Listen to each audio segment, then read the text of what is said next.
Today we're having a health drive. They've asked me to come down and talk primarily on how to improve your health, because I was seriously ill myself. Diet, what you would call a burger, for a better word. It had E. coli in, and within a few hours of eating it I started vomiting. This was in 1978. I vomited for nearly 5 hours, my heart stopped, I was given cardiac massage and mouth to mouth because I'd basically vomited up a third of my stomach. I was unconscious for 4 days. I was then given medication. Within 3 weeks of that episode I was taking up to 50 tablets a day. I could get through a litre of morphine and belladonna a day. The tablets, which are primarily antacids, and the morphine and belladonna, morphine to kill the pain, belladonna, which is deadly nightshade poison, to help dilate the stomach cells because I'd split my duodenum wide open. It also caused me to get irritable bowel syndrome and high insomnia at that time as well. Over a period of time, the medication I was taking caused me to get allergies. So today I officially have 103 allergies as well. And as a Christian, I eventually got to the point where I fell on my knees and asked God for help. The next day I was introduced to one herb. It was called aloe vera. Took the aloe vera and literally I drank half a pint of it at the time because I couldn't remember what I should or shouldn't have. I know it's a vegetable, so it's safe to have anyway. And I stood there, and within 90 seconds the pain I'd had for 5 years went. So of course what that then did, because I was nursing at the time, made me then go off and study herbalism, because I'm saying, what on earth's this stuff? How could this work when all the drugs I had didn't work? So that was literally what got me then into alternative therapies, which I specialise in today. The first thing we have to do is actually change our diet. We are what we eat. But we have a major problem in Western society with our diet, because we need at least 60 minerals a day, when in the fertiliser they only put 3 minerals in the soil. And it takes 7 years on average to destroy soil of its mineral count. So now, 1948 they've been doing it, the soil's dead. So even the FDA in America have said that the soil in America has got over 6 inches now of dead soil. There's no life in it. So I was driving down here today and you see the fields with the winter crop on. The soil gets used up to 4 times a year. There's no resting of the soil, no minerals developing in it. So of course you and I, for instance, I'm a registered diabetic.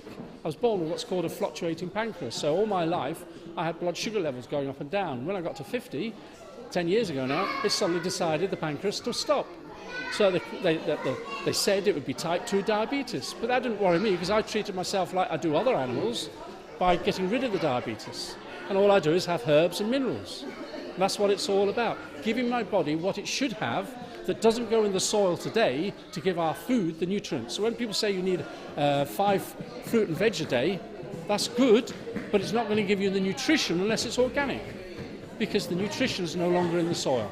I was registered with arthritis at the age of 11. It seems when that sperm and egg got together, I inherited all the weaknesses of both sides of my families.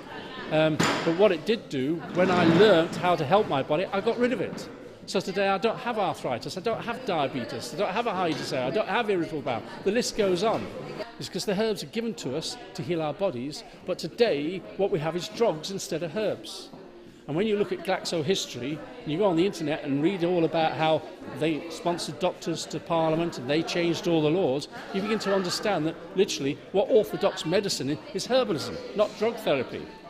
So I look at it from a spiritual point of view, because whenever God institutes something, Satan sets up something that's counter to the original. That's how he works. So I look at it from the point of view as a spiritual implication as well. But the key thing is to understand, if you're going to a GP who might get 2 hours, literally, out of 6 years basic training on nutrition, I remember a statement saying, we are what we eat. So if your medical practitioner doesn't know what to give you in the way of eating, and they will give you a drug instead, is that going to help the body? Because the drug companies actually say they don't make drugs to cure humans. So we've got a big conflict. So I see part of my duty is to go out and tell people, start eating a diet that's conducive to the body, that will work with the body and make the body healthier. Because only your body can heal your body of its ailments. People need to know that they actually have power in their hands to help themselves. So part of my job is to try and get people to be more knowledgeable. I always think in the book of Hosea, it tells us that for lack of knowledge, my people perish. And that's a serious element for I'm a Christian. And as a Christian, it's my duty to help my fellow man. Christians don't pick up guns. Christians don't go out and kill. People say they're Christians and they do these things. They're not Christians the way the Bible implicates it. So you're looking all the time. You have to help people. You have to show people what to do. And that's part of what today's about and what I do all day, every day. Really, the power is in your hands. If you want to change, all my patients without, and I've got over 2,000 on my casebooks right now. I've got patients all over the world. Because what happens, I heal you, or rather, the herbs I give you heal you that are from God. You then tell a relative in America who tells somebody in Jamaica, and the list goes on.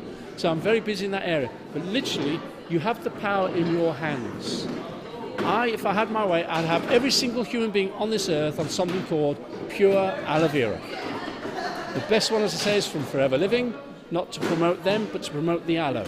But they're the ones who happen to have that one. But it's powerful because it has over 300 natural ingredients. So it's packed full of vitamins, minerals, amino acids, enzymes, mucopolysaccharides, all the things that the body needs. In fact, one of the ingredients in aloe, in the mucopolysaccharides, is something called ace-malum. It's a natural sugar that when injected directly into cancer cells, kills them off in 24 hours.